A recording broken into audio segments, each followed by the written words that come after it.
शनाया अब थोड़ी परेशान हो गई। इस बारे में सोचते हुए उसने मन ही मन में कहा, इस विकी को क्या हो गया है? पिछले बार जो कुछ भी हुआ था उसके बाद तो मैं बस यही प्रे कर रही थी कि कभी इस विकी भाई का चेहरा ना देखना पड़े, लेकिन इस आदमी के तो रंग ही बदल गए हैं। एकदम से ऐसा क्या हो गया है? कहीं ये सब इस विकी के साजिश का हिस्सा तो नहीं है? क्या सच में विकी भाई किसी प्लान के साथ आया था?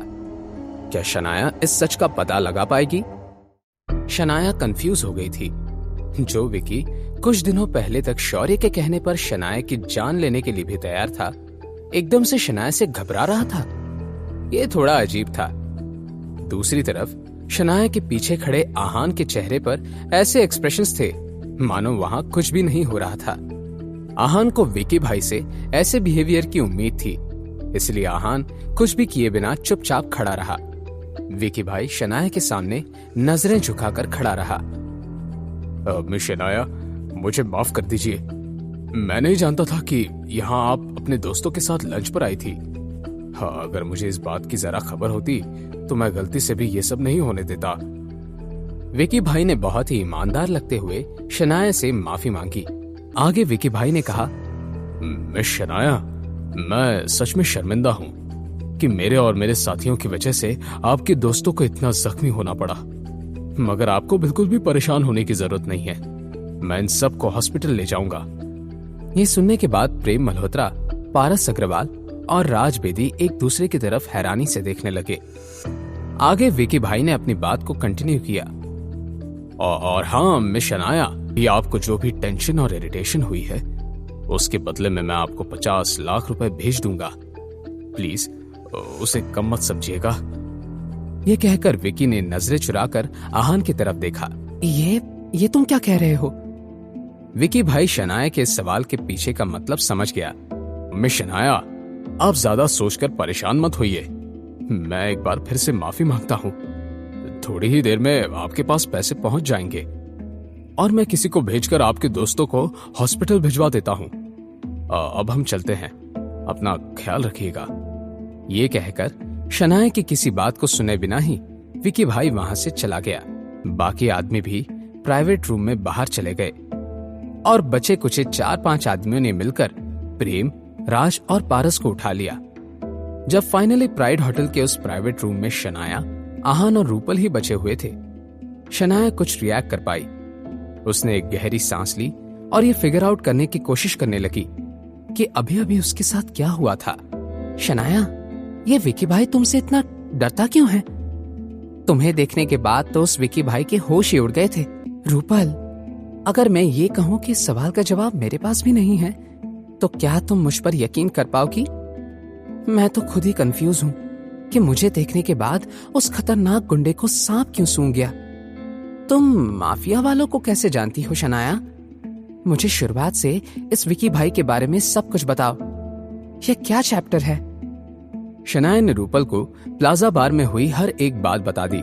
बहुत सोचने के बाद भी रूपल को इन दोनों बातों में कोई भी कनेक्शन नजर नहीं आ रहा था। रूपल ने एक नजर आहान की तरफ देखा और आंखों में अजीब तरह का डाउट लेकर उसने कहा, सुनो आहान, क्या तुम विकी भाई को जानते हो? तुम कहीं मजाक कर रही हो? मैं एक आम इंसान हूँ, मेरा किसी गुंडे से क्या लेना देना हो सकता है? मगर रूपल ने एक बार फिर से कंफर्म करने के लिए पूछा था। क्या सच में? सिर्फ रूपल ही नहीं, शनाया को भी ये डाउट हुआ था कि कहीं आहान का तो इस सब में कोई हाथ नहीं था। मगर शनाया के इस अंदाज में कोई भी लॉजिक नहीं था। लेकिन रूपल को आहान पर शक करने से छुटकारा ही नहीं मिल रहा था। ये थोड़ा फिशी है। आहान ने प्रेम को उस गजेंद्र से पंगा लेने से रोका भी था, लेकिन किसी ने उसकी बात नहीं मानी। यहां तक मैंने भी आहान को बुज़दिल समझा। क्या आहान पहले से इस बारे में जानता था? या ये सब कोई इत्तेफाक है? या सच में मेरा इंट्यूशन सही तरफ जा रहा है? रूपल ने फिर से खुद से ही सवाल करते हुए कहा। शनाया और आहान भी कुछ देर के बाद घर पहुंच गए। दोनों फ्रेश होकर लिविंग रूम में आए ही थे कि उनके घर का डोर बेल बजने लगा। शनाया ने आहान की तरफ देखकर उससे सवाल करते हुए कहा, आहान, क्या मॉम शाम में नहीं आने वाली थी? जल्दी कैसे आ गई? आहान को कुछ भी नहीं पता था। उसने कंधे उचकाते हुए शनाया से कहा, पता नहीं, मैं दरवाजा खोलता हूं, शायद मॉम कुछ भूल गई होंगी। ये कहते हुए आहान दरवाजे की तरफ गया। जैसे ही आहान ने दरवाजा खोला, बाहर विकी भाई के साथ काम करने वाला एक आदमी खड़ा था। उसे देखकर आहान अटेंटिव हो गया।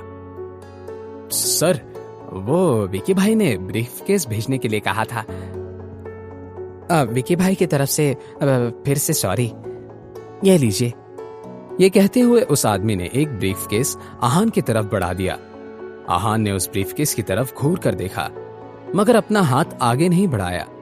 उस आदमी ने कुछ देर के लिए इंतजार किया और ब्रीफकेस को दरवाजे पर रखकर वहां से चला गया।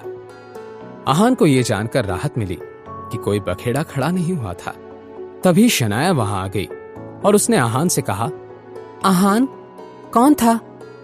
आहान ने दरवाजे से ब्रीफकेस को उठाया और दरवाजा बंद करते हुए शनाया से कहा, विकी भाई की तरफ से यह ब्रीफकेस आया है। अंदर जाते ही आहान ने वो ब्रीफकेस टेबल पर रख दिया।